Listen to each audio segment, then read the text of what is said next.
Greetings live from New Delhi. You're watching DD India News Hour, India's voice to the world, and I'm Sakal Bhatt. Coming up in the next hour.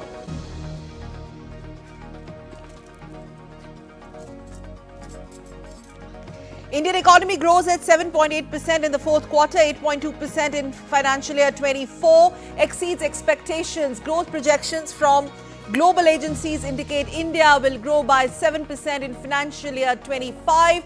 Prime Minister Modi says it exemplifies that country continues to be the fastest growing major economy globally. India all geared up for the 7th and last phase of Lok Sabha polls 2024. Tomorrow, that is 1st of June, polling to be held in 57 parliamentary constituencies across 8 states and union territories, counting of votes on Tuesday.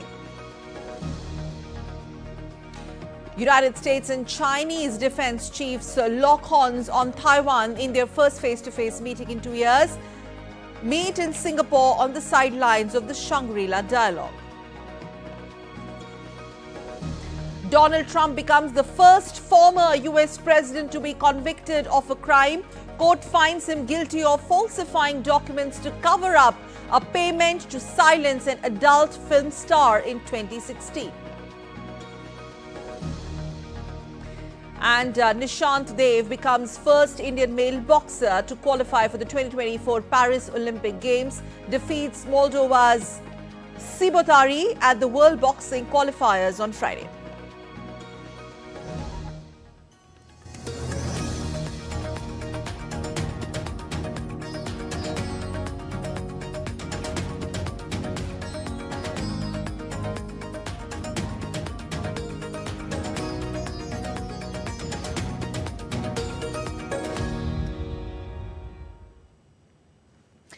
And let's get you the latest on the world's largest election in India.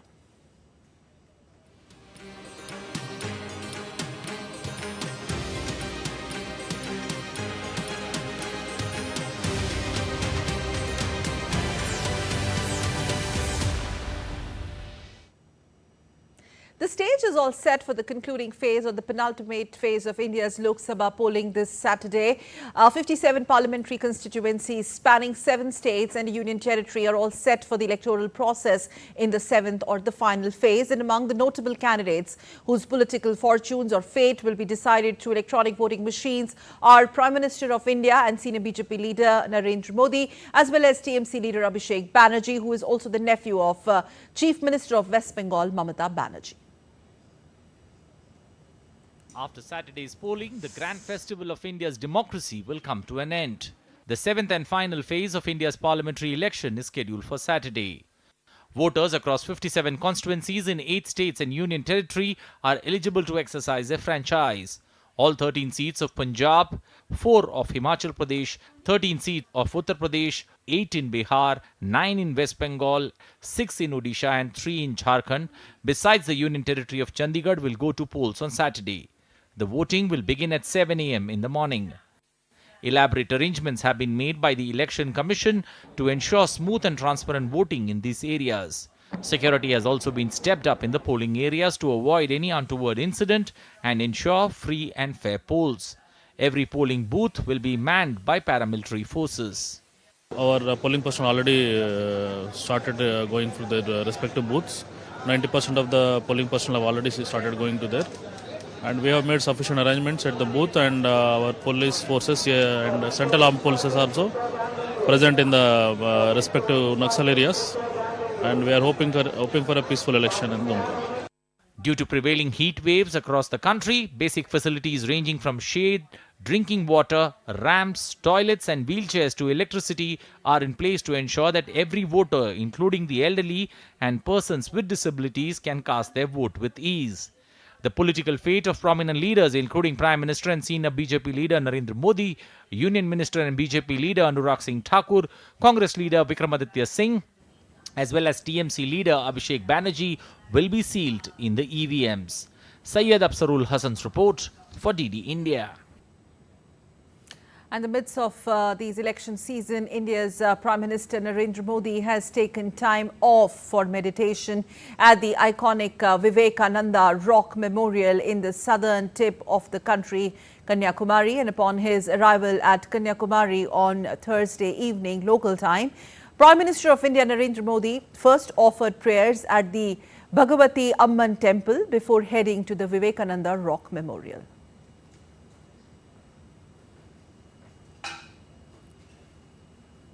And now let's take a look at the poll preparations in India's northwest state of Punjab, which is also scheduled to go to polls in the last leg of elections on 1st of June, that is tomorrow. DD India's Amritpal Singh gets us this report. Preparations for polling on Saturday on all 13 Lok Sabha seats for Punjab has been completed. As you can see behind me, polling parties are moving from distribution centres like this to the polling stations. There are about 24,450 polling stations all across the state of Punjab, of which over 6,000 are said to be critical. Given that it's a border state, BSF is patrolling the border along with Pakistan to see that influx of drugs is stopped or considerably lessened. There are about 70,000 security personnel, including the state police and central forces, which have been deployed across the state so that polling can be conducted peacefully tomorrow. The last time around, there was about 66% polling in Punjab, but given the heat, the general perception is that the polling figures could come down, though the Election Commission is leaving no stone unturned to see that the polling surpasses the last time polling percentage. For people, the issues that really matter are drugs, the drug menace in Punjab, for youth employment, for women, their security, and of course the agrarian distress and the agrarian crisis, which looms large and is a big poll issue in these elections. With cameraman Manmohan Singh, this is Amritpal Singh for DD India in Punjab. And all the 4 parliamentary constituencies of Himachal Pradesh, along with 6 legislative assembly, go to polls in the 7th and the last phase of general elections, for which polling officials of the state make required arrangements, preparations, which includes women polling officials of the pink booths in the hilly state. They spoke to DD India on their experience as the facilitator of the world's largest elections. All the preparations are done for the last phase of the world's largest elections, and right now we are in Kullu in Himachal Pradesh, one of the hilly state of India. And here different kind of preparations are being made as far as the polling officials are concerned. In fact, given the treacherous terrain at certain parts, in certain parts of the state, the polling teams, most of them have already left and already have set up the polling booths, given the fact that they have to leave in advance and ensure that there is no difficulty at the last moment to ensure that people are able to vote.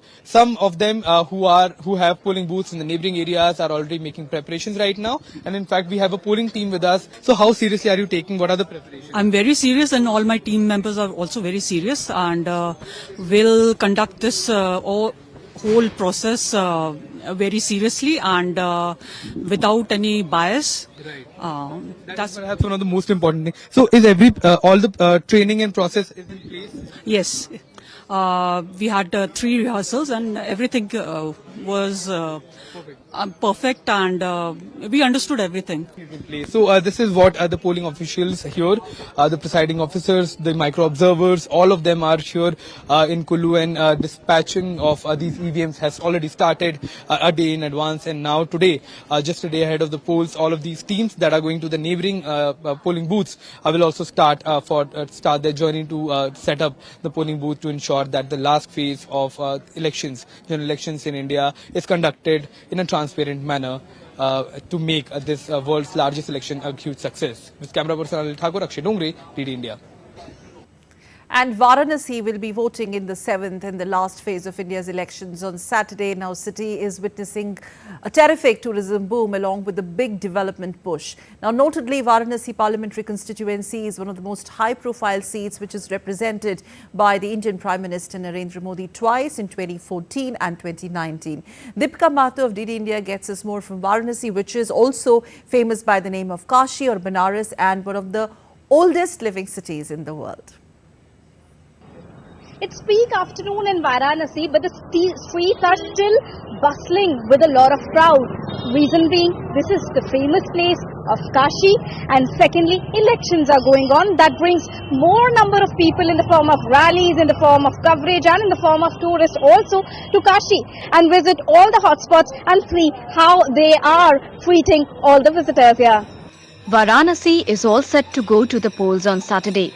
The temperature is rising every hour, but interestingly, nothing dampens the growing business of Varanasi, and thanks to tourism for that. After the completion of Kashi corridor, many tourists are coming. We have a good business because of tourists. This place used to be a barren land earlier, and people used to play kho-kho, kabaddi, etc. Now, after development of Kashi, we have seen a multifold increase in the business. Not only lassi, Varanasi is famous for kachori as well. And chachi ki kachori, where Bollywood actors, ministers and most celebrities frequently visit, is always bustling with crowds.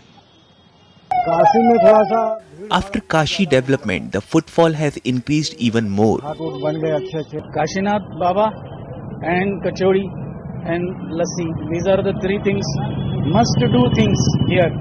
Varanasi is famous for saris as well. And in one of the shops, the legendary late singer Lata Mangeshkar used to come more often.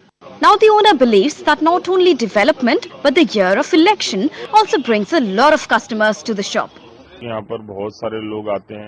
After Kashi's development, the customers are reaching out in large numbers. Especially the current election year is also bringing more customers to the shop. Well, the days are getting hotter in Kashi, but the streets continue to bustle amidst election. You can see that how trade is getting a boost amidst the election, defeating all odd barriers like weather and other conditions. With camera person Sanjeev, this is Deepika reporting for DD India from Varanasi. And nestled in the heart of Kolkata is the small locality of Kumartuli, famous for its idol making. It is here where tradition meets artistry. This age-old craft is not just about creating deities, but preserving a rich cultural heritage. We get this report by our correspondent Dibyendu Mundal from Kumartuli. Kumartuli is renowned for its exquisite idols, especially those for Durga Puja, a festival celebrated with great fervor. Not just Durga idols, but idols of all gods and goddesses are created by hand by these artists, spanning generations. Each idol is a collective effort. Ancillary workers also play a crucial role. Craftsmen like these shape the wooden frames and prepare the straw bases, forming the skeleton of the idols. It's a blend of skills that brings these divine forms to life. I have been in the idol making for the past 25 years. Earlier, it was my father. Now I am doing it. We send Durga idols all across India as well as abroad. Our speciality is traditional idols. The narrow lanes and bylanes of Kumartuli are dotted with hundreds of such idol makers, working for generations. Idols ranging from some inches to 15 feet are all crafted here. As the idols take shape, they are not just art pieces, but embodiments of devotion and cultural identity. Kumartuli's idols are shipped worldwide, spreading the essence of Bengal's artistry. Kumartuli's relevance today extends beyond religious significance. It represents the resilience of traditional arts and the empowerment of women artists. These narrow bylanes have stories of generations of this artwork. They have been engaged in the creation of the goddess that we pray every year, and in every household is a remarkable journey of hard work and dedication. There are many who now wants that perhaps in this election season, the new government that comes to power thinks about these marginal artisans who live hand to mouth for a better life and for betterment of them in this Kumartuli region of Kolkata. With camera person PK, this is Dibyendu Mondal from Kolkata in West Bengal for DD India. Let's quickly go across live to Team India reporters from the ground itself. Akshay Dongre of DD India joining us from hilly terrain of Himachal Pradesh in Kullu, and Deepika from Varanasi in Uttar Pradesh. Akshay, coming to you, we saw your report of the women polling pink booths there, and for Himachal Pradesh, interestingly poised there, you're looking at 4 parliamentary seats as well as 6 legislative assembly seats, with Kangana Ranaut making her electoral debut, and the whole campaigning has been really high on energy and attacks attacks and counter-attacks between Congress and the BJP? Well, absolutely. In fact, it is quite an interesting competition that's going on here. In fact, a lot of star campaigners have been going in and around Himachal Pradesh to campaign for their respective political party. We saw Prime Minister Narendra Modi, we saw BJP President JP Nadda, Union Home Minister Amit Shah. We also saw, different leaders coming in from all parts of the country, including External Affairs Minister Dr. S. Jaishankar to Union Transport Minister Nitin Gadkari, all coming to the state, all talking about the work that the Bharatiya Janata Party has done in the past 10 years and trying to woo the voters in their favor. Now, remembering in the last legislative elections that took place in the state of Himachal Pradesh, Congress got an overwhelming majority. In fact, they got 40 out of 68 seats, which had given a shock to the BJP, given the fact that it was the BJP in power before the Congress uprooted them. And in fact, in the 2019 elections, it was the BJP that swept the state, winning all the 4 constituencies. Similarly, in 2014 as well, they swept the state, in the Lok Sabha elections. But now, if we look at the elections that are going to take place tomorrow, it's not just the 4 constituencies that are at stake, but it is the state government that is at stake. Because if the BJP manages to get all the 6 out of 6 by-election seats, then they can come parallel in terms of seats to the Congress party, along with the support of the 3 independent candidates that are also in the opposition. So that will put a big question mark on the credibility of the Sukhwinder Singh Sukhu government in the state, with both the parties in that scenario getting 34 out of 68 seats that will mandate a repoll in the state. Back to you. Quickly, overall on the issues that are going to play a decisive role tomorrow when Himachal goes to polls. Well, there are a lot of issues. In fact, the place where we are at right now, this is Mandi constituency, but Kullu, Manali and any neighbouring areas as well saw devastation last year when it rained in excess in the mountains. We saw, rivers washing away shores, houses, causing unparalleled devastation that has never been seen in the state of Himachal Pradesh. So while it is not being talked enough, this is, perhaps one of the most important political question as well. In fact, we saw Priyanka Gandhi Vadra, who was leading the campaign for the Congress party in the state. She was attacking the central-led, BJP-led central government of not supporting Himachal Pradesh enough during that time of crisis, of not providing enough funds and enough help from the center side. In fact, Prime Minister Narendra Modi also targeted the Congress government, saying that where did the funds go? The center had provided funds to the Congress government here in the state, but they did not utilize it. And he, in fact, also said that there will be an inquiry in this matter as well. Besides this, there is unemployment, there is inflation. These are some of the key issues. This is a state that is driven by tourism, so that also remains on the high priority because the state cannot, in fact, accommodate the number of tourists that are coming in from across the country and from abroad as well. The infrastructure needs a revamp. That is also facing a lot of burden. So all of these are some of the key political issues that will be in the mind of the voters when they go and cast their ballot tomorrow.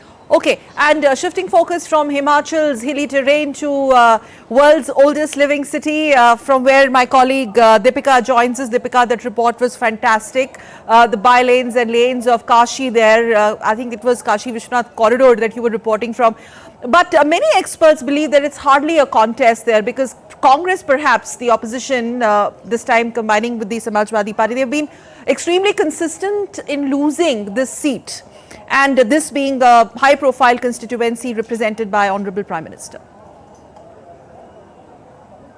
Good evening. Yes, you said it very right, and many believe it because there are grounds for it. Let me first request my camera person to quickly pan the camera, and we are right now at Assi Ghat, and show you the number of tourists who are right now present at the moment at Assi Ghat. It is almost full even right now. It's getting darker here, but the tourists are still sitting and enjoying on the sides of ghats here. And the number of tourists suggests that there is a number of vendors over here, an increase in the number of vendors over here, which means an increase in the overall economy of Varanasi, which completely reflects on the overall economy of state. So when we talk about development, this is the sort of development that we are witnessing right now in terms of guarantees and in terms of the reflection of development that we can see through the help of the tourists who are continuously coming in from 6 a.m. till 12 a.m. in the morning. There are continuous walk-ins of the tourists. So the development is the main ground why people believe that there is no contest in Kashi. When when we talk about the political battle. And Ajay Rai, though he has been trying hard luck to contest in front of Prime Minister Narendra Modi since 2019, but he's not been able to, fulfill his dream against Prime Minister Narendra Modi. In 2019, the margin was plus 6 lakh when we looked at the voting percentage, and here also we are expecting at least that margin to cross even more. And to make it possible, Prime Minister Narendra Modi has himself released a video message for the voters to cast their vote, to appealing the voters to cast their vote. And not only this, because there are around 19 lakh voters here in Varanasi and around 3,500 first-time voters. So Prime Minister Narendra Modi is also ensuring that a handwritten letter goes to all the first-time voters of Varanasi, which he is getting it done through the party workers of BJP in Varanasi, appealing them to come out in large number and create a new record on the polling station tomorrow. Yeah, there's clearly this connect which is visible on ground. Prime Minister coming up with the thumping numbers in 2014 and those numbers going up in 2019, and this time the slogan of the BJP being Ab ki baar 10 lakh par, 10 lakh is what they're looking at. We'll have to wait and watch till 4th of June. Meanwhile, thank you very much, Deepika Mato, getting us those fantastic visuals from one of the popular hotspots of Kashi, that Assi Ghat. Thank you very much amidst all the sweltering, humid and heat wave conditions from Varanasi. So with that, let's just move on and tell you what is still to come on DD India News Hour. Coming up next after the break, we'll tell you about the extreme heat wave conditions engulfing parts of the world. And Iran's former Speaker of Parliament, Ali Larijani, registered for the country's upcoming presidential elections following the death of President Ibrahim Raisi in a helicopter crash. And cancer patients in England are to begin being given access to trials of the new way of treating the disease, including with the use of vaccines.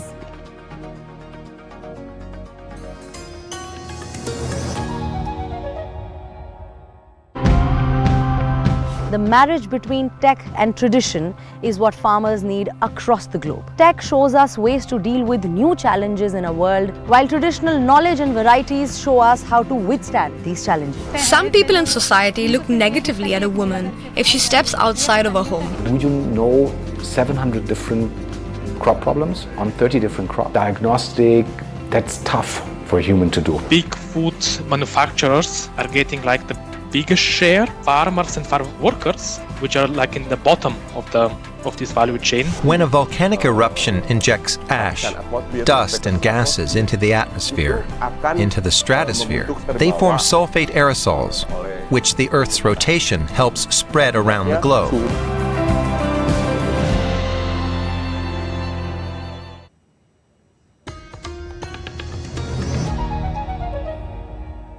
You're watching DD India News Hour. I'm Sakal Bhatt, and now let's move on to the intense heat wave conditions that have engulfed many parts of the globe. The Earth's climate has been undergoing significant changes in the recent decades, and particularly this season marked by a noticeable increase in global temperatures. We get you more in this detailed report. The blistering heat wave is testing the endurance of residents of India as the heat stroke claimed around 65 lives in various districts of the central Indian state of Bihar, including 6 poll workers and 2 school principals. Over 250 people are under treatment at different hospitals as the state continues to reel under intense heat wave. Meanwhile, 6 police personnel died during election duty and several fell sick due to scorching heat in Uttar Pradesh's Mirzapur. Lot of human casualties in Bihar, Jharkhand, Orissa in the last 24 hours. What we expect is that gradually heat wave conditions will abate from this entire region from tomorrow, and today it will persist, but tomorrow onwards it will reduce. The situation in capital city Delhi is no different. According to the Indian Meteorological Department, temperatures have skyrocketed to a staggering 52.9 degrees Celsius, setting a new record. However, it's not just the oppressive heat causing distress. The city is grappling with a severe water shortage, exacerbated by dwindling levels in the Yamuna River, Delhi's primary water source. Some of the patients were drowsy and they needed ventilator, and some of the patients had convulsions also, and one patient came gasping also to the emergency department. While across the border in Pakistan, a similar crisis unfolds. As temperatures soar to 53 degrees Celsius, forest fires rage amidst the scorching heat wave. The Pakistani Met Office predicts a slight relief in the days ahead, but warns of more heat waves expected in June. The event in India and Pakistan, the heat wave that we are seeing, is partially influenced by global warming, but it is also influenced by natural variability, in particular by a particularly strong El Nino event this year. On the other hand, across the island nation Cuba, summer temperatures arrived nearly 2 months early, made worse by hours-long blackouts amid fuel shortages and power plant failures. Meanwhile, in Iceland, a spectacle of a different kind unfolds as a volcano continues to erupt, spewing glowing lava for the third consecutive day. This eruption, the most powerful since the volcanic system became active 3 years ago, has sent lava shooting over 50 meters into the air. These events underline a sobering reality: the escalating threat of heat waves gripping nations worldwide and sparking concerns for human health serve as poignant reminders of the growing challenges posed by climate change. And India is also severely hit by the heat wave, which has claimed several lives, and reports of fires have emerged from different parts of the country. Meanwhile, amid the sweltering heat waste by the national capital Delhi, fire broke out in a gas pipeline outside a house at Paryavaran complex in South Delhi's Saket on Friday. 2 fire tenders were deployed at the site and brought the blaze under control. Also, fire broke out in a flat in Noida early morning on Thursday, said to have erupted due to a blast in an air conditioner unit installed in the house. The incident took place at Lotus Boulevard Society in Sector 100 of satellite town Noida. But now let's look at some great news which is coming in on an economic front. India's gross domestic product, or GDP, has grown at 7.8% on an annual basis in the last quarter, that's Q4 of the financial year 2024. And going by the numbers, the centre has estimated the overall growth rate of financial year 24 to be ambitiously pegged at 8.2%. Now, this according to the Ministry of Statistics and Programme Implementation data, which released this data on Friday, that's today. Notably, the real gross value added, or GVA, has been estimated to grow at 6.3% in the final quarter of the financial year 24. DD India's Ajay Mishra gets us more. India's GDP, or the gross domestic product, for the January-March quarter of fiscal came in at 7.8%. This according to the data released by National Statistical Office on Friday, May 31st. The Indian economy, according to these figures, has shown promising growth by 8.2% for the full year financial year 2024. The Reserve Bank of India, or the RBI, has had forecasted a 6.9% growth in real GDP for quarter 4 financial year 2024, with a full year projection of 7.6%. Lauding the numbers, experts believe India is inching towards becoming 35 trillion economy by the year 2034 at this pace. In the current year, in 24-25, we are going to become the $4 trillion economy, and in 26-27, we will be $5 trillion economy, and by 2030, we will be $7 trillion economy, and we will be third largest economy by 2027. That is the anticipation, and as we move forward, our economy will be adding trillions of dollars in the 30s. And total anticipation is that we will become a $34 trillion economy by 2047. Sources from the Finance Ministry tell DD India that India's GDP is well above any G7 or G20 country, particularly on an upward trajectory post-pandemic. The impact on big boost in private sector investments, with manufacturing sector recording a robust growth pegged at 9.9% for the year as a whole, has also been registered. In another significant development, the S&P Global Ratings has upgraded India's credit rating outlook from the stable to positive, citing policy stability, economic reforms and high infrastructure investment as key factors driving sustained long-term growth prospects. India's Commerce Minister Piyush Goyal has expressed happiness over the S&P's decision to upgrade India's sovereign rating nearly after 14 years. Standard & Poor the international rating agency, has upgraded India's sovereign rating from stable to positive after 14 years, largely due to the successful implementation of several measures over the last 10 years, where India has moved from a fragile 5 economy to the world's fastest growing large economy amongst the top 5 in the world. Indian economy have once again emerged as the fastest growing economy in G7 and G20. But what is more important is the credibility behind these numbers. The fiscal deficit numbers are currently at 5.6%, which is very, very credible for the rating agencies to see. We also expect the inflation and the interest rate to cool down in the days to come. But what is most impressive is the manufacturing sector growth, which is at 9.9%, which has led to the employment generation in the country. With camera person SP Dubey, Ajay Mishra, DD India, New Delhi. And India's Prime Minister Narendra Modi, in a social media post on X, said, and I quote, "The Q4 GDP growth data for 2023-24 shows robust momentum in our economy, which is poised to further accelerate. Thanks to the hardworking people of our country, 8.2% growth for the year 2023-24 exemplifies that India continues to be the fastest growing major economy globally. As I've said, this is just a trailer of things to come."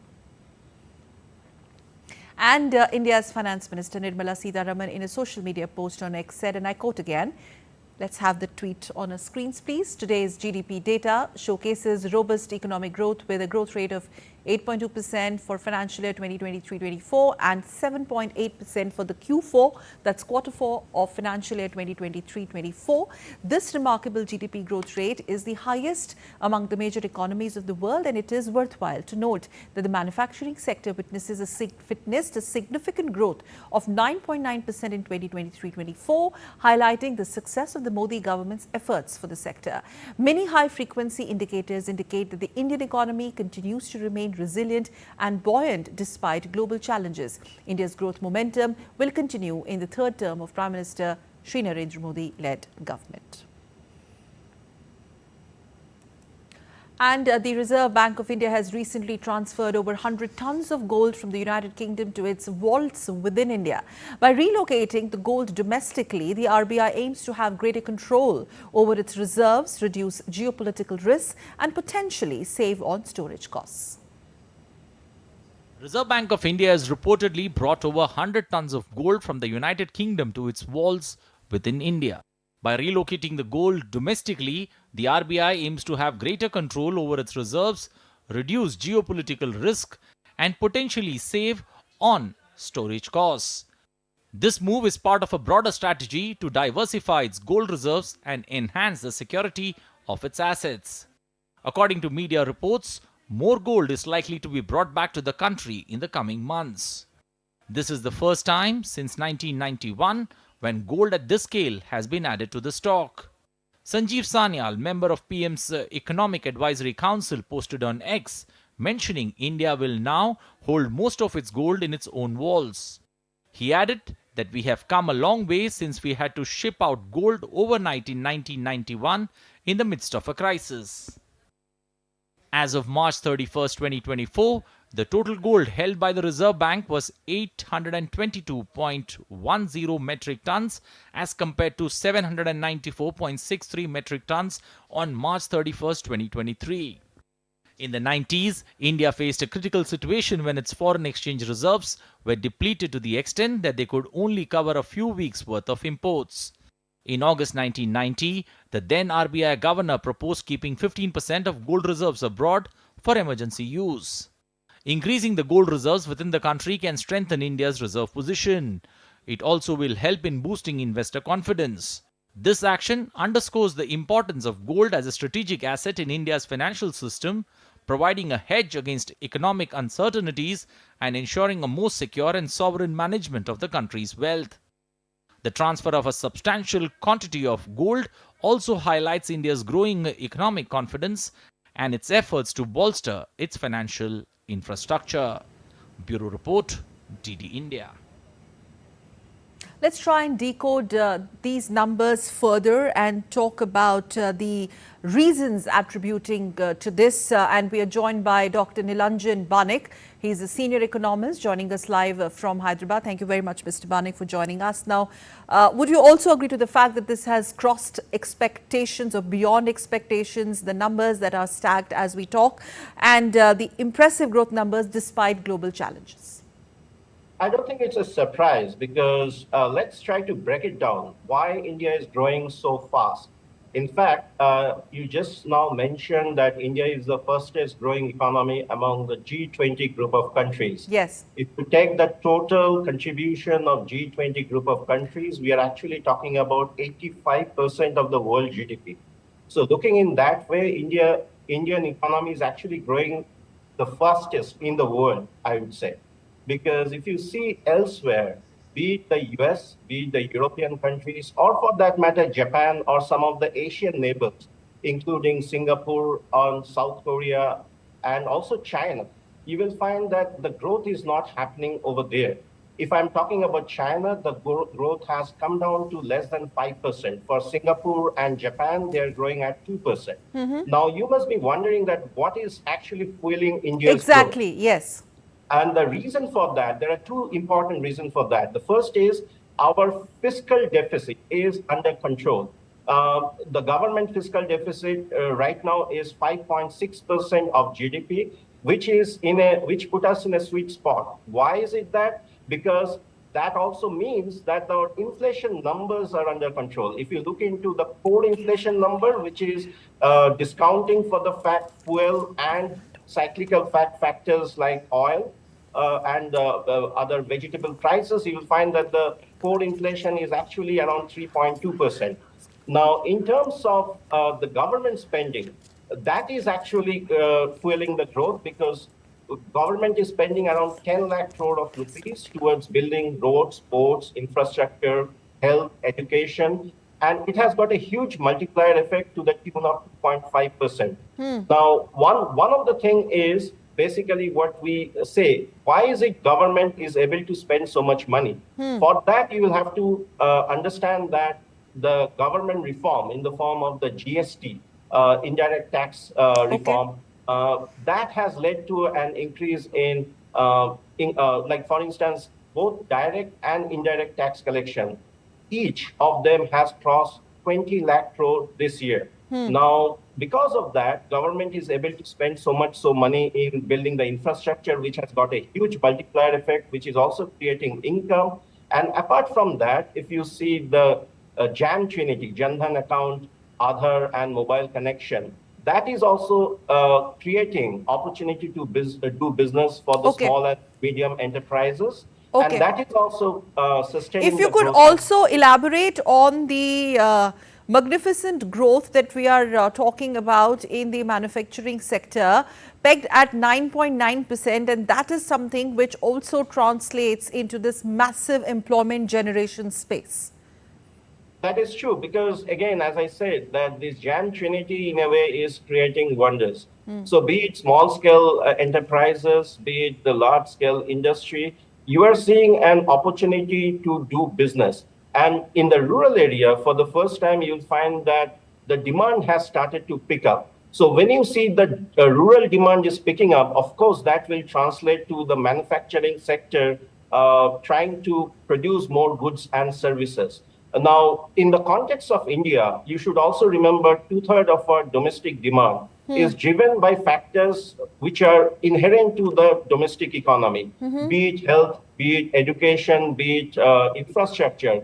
All these are driven by the domestic manufacturing and services sector, which is actually creating a opportunity to do business as well as to sustain business. As I just now mentioned, that JAM, or the JAM Trinity, Jan Dhan, Aadhaar, and Mobile Trinity, it is actually democratizing the way to do business. For instance, even if I am a roadside fruit seller, or for that matter, vendor, I am actually becoming more and more, because I am doing transaction through digital economy, I am actually bringing the informal sector to the formal sector. And because of that, you will see that the GDP number is itself growing better. not only that, this small and marginal businessman, now because they are becoming more and more formal, they are also getting their credit history so that they are getting access to formal loan, which comes at a much lower cost. Okay. Therefore, the business thing is flourishing. And if I'm talking about the big, large-scale manufacturing sector, because the government is investing so much on road, ports, and airport, yes, that is also bringing down the cost of doing business. Okay. So all of this taken together should explain why India is doing so well. Okay, and what explains the rural demand doing better than the urban demand in Q4, which I think also explains that fruits of the growth are percolating down, and it's more of a inclusive growth where rural belt is not left behind in India's growth story. So that's exactly what I was pointing out, this jam trinity, because now earlier what used to happen, people didn't have access to bank account. Now, thanks to Jan Dhan bank account, people now have access to, most of the people are getting access to bank accounts, be it the rural poor. And because of that, two important things has happened. Earlier, the subsidy, which was targeted towards the rural poor, was not getting to the rural poor because of various because of various corruption. Now, because of the amount directly getting credited to their bank account, the purchasing power is remaining intact. Not only that, as I was mentioning, because of this digital payment system, UPI or Google Pay or Phone Pay type of payment system, these small business activities that we see happening in the rural area, they are able to sustain it. In addition to that, right, you will Mr. find, Banik. Yes, so all these things taken together is creating a scenario where the business is flourishing and people are becoming more wealthier, and in terms of welfare activity, I think the government is doing an excellent job in terms of Make in India program, which is also kind of pushing more wealthier in a healthy way. Yes. Okay, one last question. In the words of Prime Minister, this is just the trailer of the things to come. So your thoughts on it, like what does the future look like? Yeah, the future looks like good in the sense that, as I just now mentioned, if you look into Japan, it is growing at 2%, Singapore growing at 2%. India, on the other hand, as you rightly mentioned, it is growing in excess of 7+%, and that has happened over the last 3 years. And this is happening at a time when our inflation numbers are under control. So in real term, these numbers are sustaining. On the other hand, what you see elsewhere in the world, they are not able to control the inflation because their fiscal deficit is not under control. They spend too much money at the time of COVID without actually thinking about the ill effect of spending too much money. And that is showing in the inflation numbers, be it the US, be it the UK, or be it elsewhere. You know, so something correctly that Indian government has done, rather than spending on non-merit subsidy, government is spending on capital expenditure, which is not only creating job, but also reducing the cost of doing business for the manufacturing sector, because of which we also see the manufacturing sector flourishing. Right, we'll leave it there. But thank you so much, Professor Banik, for decoding these numbers for us. Thank you so much for joining us from Hyderabad. My pleasure. Thank you. And now let's move on to the other top trending story globally. That's about Donald Trump's conviction on 34 felony counts, marking the end of the former president's controversial and infamous hush money trial.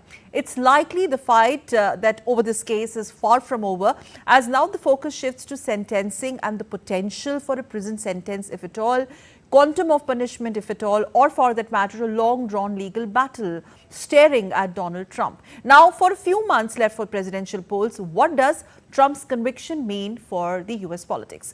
DD India's Abhishek Bose decodes that for us in this report. The front pages of newspapers in the United States had similar pictures on Friday. It was all about former President Donald Trump found guilty on his criminal hush money trial.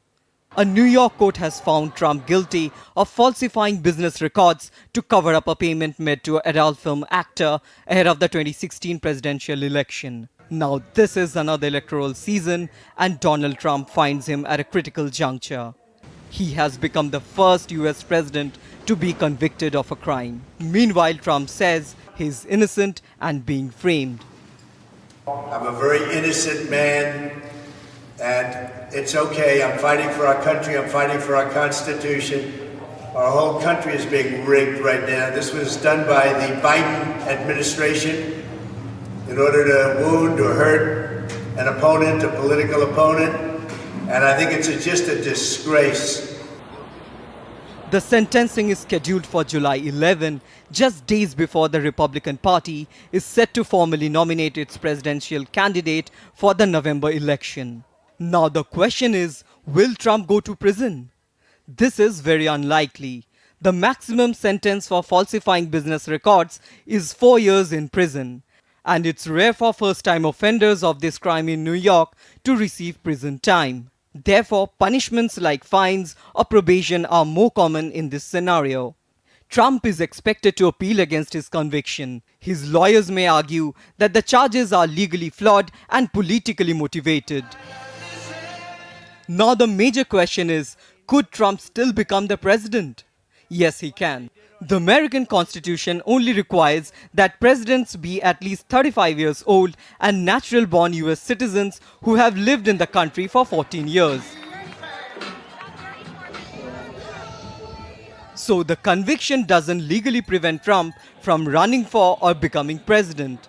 Even if he were in jail, Trump could theoretically be sworn in as president. As the presidential election approaches, opinion polls indicate a close race between Trump and current President Joe Biden. Now, after Trump's conviction, the stage is set for a dramatic showdown. Abhishek Bose for DD India. Meanwhile, once again, Donald Trump has accused the Biden administration of framing him. This is the same old line. He says he will appeal against his conviction in hush money case. This is all done by Biden and his people. It was a rigged trial. We wanted a venue change where we could have a fair trial. We didn't get it. We wanted a judge change. We wanted a judge that wasn't conflicted. And obviously he didn't do that. Biden calling it a rigged trial. Moving on to the other news, the US and Chinese defense chiefs have locked horns on Taiwan in their first face-to-face meeting in 2 years on Friday. US Defense Secretary Lloyd Austin and China's Defense Minister Dong Hoon met in Singapore on the sidelines of Asia's premier defense summit, the Shangri-La Dialogue. During the meeting with Dong, Austin expressed concern about Chinese military activity near Taiwan, including after the island's presidential election. Both leaders also discussed the war between Russia and Ukraine and the conflict in Gaza. Iran's former Speaker of Parliament, Ali Larijani, has registered for the country's upcoming presidential elections on Friday following the death of President Ibrahim Raisi in a helicopter crash. The 5-day registration period will close on Tuesday. The Guardian Council is then expected to issue its final list of candidates within 10 days. That will allow for a shortened 2-week campaign before the vote in late June. Former Parliament Speaker and Khamenei advisor Larijani said that economic development will be one of the priorities if elected. Cancer patients in England are to begin being given access to the trials of a new way of treating the disease, which includes the use of vaccines. DD India's Ollie Barrett reports from London. 30 UK hospitals have so far signed up to the so-called cancer vaccine launch pad, and what that means is that initially hundreds of patients will have access to potential vaccines that will match with their particular type of cancer, mRNA vaccines of the type that is used in the COVID jabs around the world, to try and identify and destroy remaining cancer cells. In the phases initially of this trial, it will be mainly for patients who've had cancer treatment of another kind, chemotherapy or radiotherapy, and the vaccines will be matched up with those patients to try and hunt down any remaining cancer cells and destroy them using the body's immune system to get there and to do that. Now, this initial trial is not just going to be here in the UK. There will be other European countries involved as well, Germany and Belgium, for example, in this initial phase of the trial, due to run until about 2027, but over time it's thought that thousands of UK patients will end up being involved. Now, doctors stress that this isn't a silver bullet for cancer, but it is potentially a crucial weapon in the fight against cancer here in the UK, but also worldwide, and they're obviously therefore hopeful that the trial of this type of treatment will make a significant make a significant difference to patients in this country as well as beyond, if the results are as successful as doctors hope that they will be. There is a great deal of hope in the industry that this could be a major changing point when it comes to the way that you treat cancer worldwide. As I say, doctors initially saying that this isn't about doing away with chemotherapy or radiotherapy for now, but they do believe that it can quite rapidly, if the trials are successful, be a major weapon in the arsenal when it comes to fighting cancer worldwide. Ollie Barrett in London reporting for DD India. Bangladesh Home Minister Asaduzzaman Khan on Friday said that no more Rohingya or Myanmar nationals will be allowed to enter the country. The statement came during his visit to Ukhia Rohingya camp in Cox's Bazar district on Friday. Asaduzzaman stated that the drugs are the biggest concern for Bangladesh and they continue to flow in from Myanmar due to the involvement of individuals from the camps. He added that weapons are being used in Rohingya camps where they are divided into various groups and subgroups. Now let's take a look at the other stories making news around the world. Chinese President Xi Jinping met with Bahrain King Hamad bin Isa Al Khalifa on Friday in Beijing, with two nations marking 35 years of diplomatic ties. In the bilateral talks, Chinese President welcomed King Hamad in Beijing and thanked him for attending the 10th ministerial meeting of the China-Arab State Cooperation Forum. Two tornadoes roared through the outskirts of Midland, Texas, the latest in a month of severe weather in the central United States. The National Weather Service has issued a storm warning and advised residents to seek shelter. Authorities in Pakistan are battling forest fires in multiple areas, including the capital Islamabad, on Friday as the country grappled with heat waves. Parts of Pakistan have seen temperatures as high as 52.2 degrees Celsius over the last week. And prominent black Britons have criticised the opposition Labour Party's treatment of Britain's first black woman lawmaker, Diane Abbott. She was suspended by the party for over a year for her remarks on racism. So on Friday, the Labour Party's Starmer said that Abbott is free to contest her seat in northeast London. India's premier mental health and neurosciences institution, that is National Institute of Mental Health and Neurosciences, or NIMHANS, backed the Nelson Mandela Award for Health Promotion for 2024 by the WHO. Dr. Mansukh Mandavia, the Union Health Minister of India, congratulated the NIMHANS team and highlighted that it is, and I quote, a recognition of India's efforts in inclusive healthcare, unquote. Nelson Mandela Award for Health Promotion was established by WHO in 2019, which recognizes individuals, institutions, and or governmental or non-governmental organizations that have demonstrated remarkable contributions to health promotion. The award is a testament to NIMHANS' dedication and outstanding contribution to promoting mental health and well-being. NIMHANS has been at the forefront of mental health and neurosciences, championing innovative approaches to research, education and patient care. And before we leave you, it's time now for some sports action. So, Indian boxer Nishan Dev has become the first Indian male boxer to qualify for the 2024 Paris Olympic Games on Friday. Dev secured the spot after defeating Moldova's Vasil Sibutari in men's 71 kg category at the World Olympic Boxing Championship or qualification tournament. Nishan secured a unanimous 5-0 win, becoming fourth Indian pugilist to qualify for the Paris Olympics. He has been dominant all through the tournament, landing sharp and accurate punches. The Indian was ever more composed in the semi-finals and used his punches judiciously. 31st India's May is World Tobacco Day. This yearly celebration informs the public on the dangers of using tobacco. India's Health and Family Welfare Ministry organized an event today to observe World No Tobacco Day. This year's theme, Protecting Children from Tobacco Industry Interference, underscores the urgent need to shield youth from the detrimental influences of tobacco consumption. Indian badminton maestro PV Sindhu announced as brand ambassador for tobacco control. And during the event, awardees of the WHO World No Tobacco Day 2024 were also felicitated. Under the National Oral Health Program, an oral screening and tobacco cessation camp was also organized.